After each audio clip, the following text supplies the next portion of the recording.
মুন্সিগঞ্জের মাওয়ায় পদ্মা সেতু প্রকল্পের সমাপনী অনুষ্ঠানের খবর সংগ্রহে রয়েছেন বিশেষ প্রতিনিধি রকনুজ্জামান। চলে যাচ্ছি তার কাছে।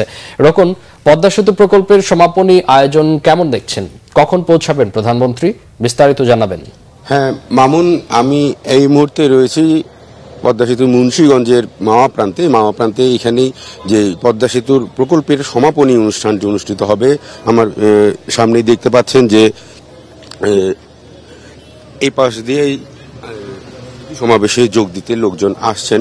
যদিও এটি জনসভা নয়, সেই কারণে এবং সকাল থেকেই কিন্তু এখানে বৃষ্টি হচ্ছে, থেমে থেমেই বৃষ্টি হচ্ছে, ফলে লোকজনের উপস্থিতি সুধী সমাবেশে যে এরকম লোকজনের উপস্থিতি হয় সেই রকম সুধী সমাবেশের তাদের এলাকার গণ্যমান্য থেকে শুরু করে মুন্সিগঞ্জ এবং গোপালগঞ্জ, শরীয়তপুর, মাদারীপুর এসব জেলার সুধী সমাবেশের গণ্যমান্য নেতা এবং আওয়ামী লীগের বিভিন্ন পর্যায়ের নেতা এবং সমাজের বিভিন্ন শ্রেণীর নেতৃবৃন্দ তারা যোগ দিচ্ছেন। এবং আপনি জানেন যে আজকের এই অনুষ্ঠানটি যে কারণে পদ্মা সেতুর উদ্বোধনের 2 বছর পরে এই প্রকল্পের সমাপনী অনুষ্ঠানটি হতে যাচ্ছে, সেটি হচ্ছে যে পদ্মা সেতুর কিন্তু মূল পর্বের কাজ শুরু হয়ে যাওয়ার পরও, অর্থাৎ যেটি পদ্মা সেতু চালু হয়ে যাওয়ার পরও নদী শাসন এবং রেল সংযোগের কাজ কিছু বাকি ছিল। যেই প্রকল্পের কাজটি পরপর 2 বার, অর্থাৎ 30 জুন, প্রথমে 2022-23-এর 30 জুন, তারপর 2024-এর 30 জুন পর্যন্ত, এই 2 বছর বাড়ানো হয়েছিল এই প্রকল্পের কাজগুলো শেষ করার। সর্বশেষ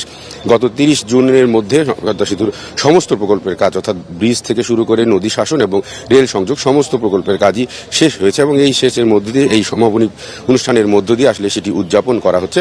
আপনি জানেন যে প্রধানমন্ত্রী শেখ হাসিনা এই অনুষ্ঠানে যোগ দিবেন বিকাল 4টা নাগাদ। এই সুধী সমাবেশে যোগ দিয়ে তিনি সুধী সমাবেশ শেষ করে এই সড়ক পথেই আবার তিনি গোপালগঞ্জ টুঙ্গিপাড়ার উদ্দেশ্যে যাবেন। টুঙ্গিপাড়ায় যে জাতির জনক বঙ্গবন্ধুর সমাধিসৌধে শ্রদ্ধা নিবেদন শেষে টুঙ্গিপাড়ায় 2 দিনের সফরে তিনি বেশ কিছু অনুষ্ঠানে যোগ দেবেন। তার মধ্যে একটি প্রাথমিক বিদ্যালয়ের পরিদর্শন সহ স্থানীয় আওয়ামী লীগের সাথেও তার একটি সভা হওয়ার কথা রয়েছে। রকন, আপনাকে অসংখ্য ধন্যবাদ।